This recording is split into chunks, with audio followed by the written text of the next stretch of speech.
Итак, друзья, берем вот такие сливы, режем их, достаем косточки, засыпаем сахаром.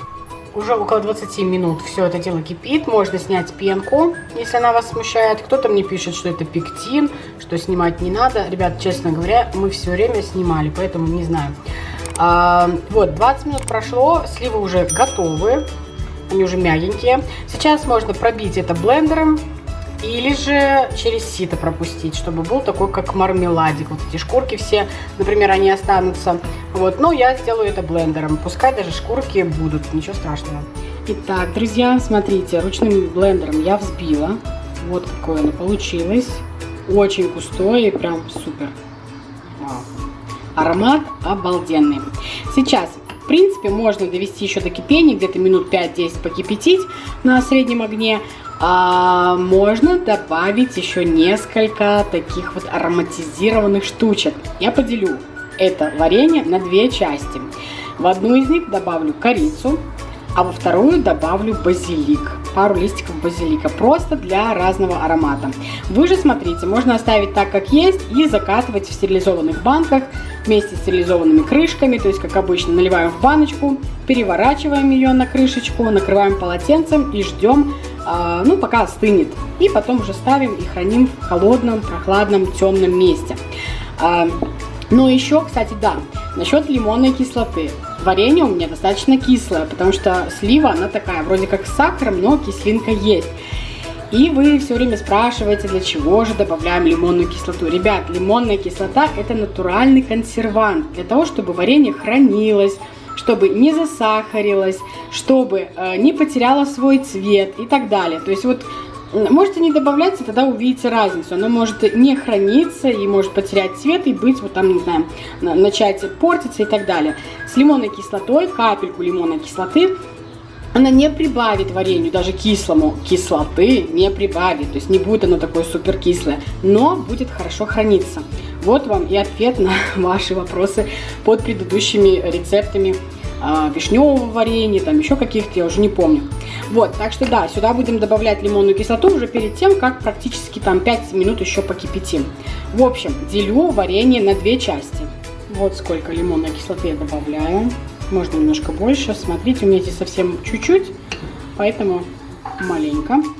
Итак, уже закипело, лимонную кислоту я сюда добавила. И смотрите, что сейчас я буду делать. Это по совету турчанки, то есть это их рецепт, я не знаю, может быть еще где-то есть.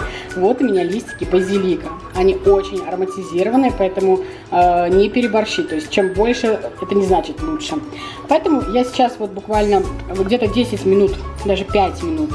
Упс, листик упал. В общем, покипело мое варенье. Я добавляю вот эти листики, их потом можно будет убрать. Просто, чтобы они отдали аромат сливовому варенью. Это будет как джем, не варенье, а именно больше как джем. Турки называют это мармелад. Вот он такой загустеет и будет вкусно пахнуть. Так что смотрим, что получится. Это первая часть. И здесь у меня вторая часть варенья. Тоже лимонную кислоту бросила. И здесь у меня корица.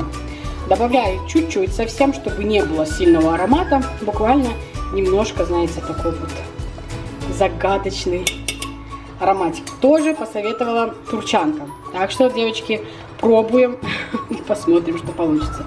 Но я думаю, плохо не будет. Так, хорошенечко размешаем.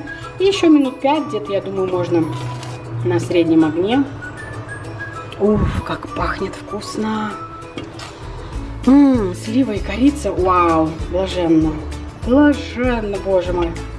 Ну, посмотрим, посмотрим. Я думаю, что будет реально неплохо. Сам вкус прекрасный, смотрите, какой цвет красивый, а еще аромат такой необычный. Все будут спрашивать, что там есть. Ладно, по 5 минут еще держим и закрываем в стерилизованных баночках. Итак, друзья, вот оно вареница, ну или джем, как можно назвать, как хотите. Сейчас покажу. Цвет безумно красивый, такое густое. Так что обязательно, обязательно готовьте, не пожалеете. Вот эта баночка, это у меня с базиликом. Здесь такой приятный привкус, он не навязчивый, но очень такой интересный. Поэтому я уверена, что кто будет пробовать, будет спрашивать, что это за привкус. Вторая баночка с корицей, я ее уже не открывала, но из нее изначально был такой очень хороший, сильный аромат. Поэтому тоже будет интересно и вкусно. Вот, когда добавляете базилик, вы просто пробуйте, и может быть больше вам захочется, может быть меньше. То есть тут уже как бы дело вашей фантазии, вашего вкуса. Но попробовать стоит, и хотя бы там по, не знаю, по баночке и того, и другого, чтобы потом знать, которое вам больше нравится и какого бы вы хотели сделать, может быть, больше. Вот, стерилизуйте банки, крышки, если делаете много. Мы делали буквально вот по такой баночке, по маленькой, поэтому и то я тоже стерилизовала, просто мало ли, пускай постоит подольше, хотя даже буду ставить все равно в холодильник. Вот. Что еще? Насчет лимонной кислоты я вам сказала, для чего это добавляется, хотя слива сама по себе, она дает хорошую кислинку, как бы для вкуса лимонную кислоту не добавляю, но для консервации. Сахара тоже, в принципе, я напишу внизу, сколько я добавила, но можно смотреть по вкусу. Если вам очень кисло, добавьте больше сахара. Вот. Обычно, чтобы варенье дольше стояло, добавляют 1 к 1. То есть 1 килограмм, например, ягод, 1 килограмм сахара. Да, это для кого-то будет очень кисло, точнее, очень сладко, но вот это вот стабильно, то, что оно будет храниться долго. Такие основные моменты. Все, ребят, заканчиваю видео. Надеюсь, что этот рецепт вам понравился.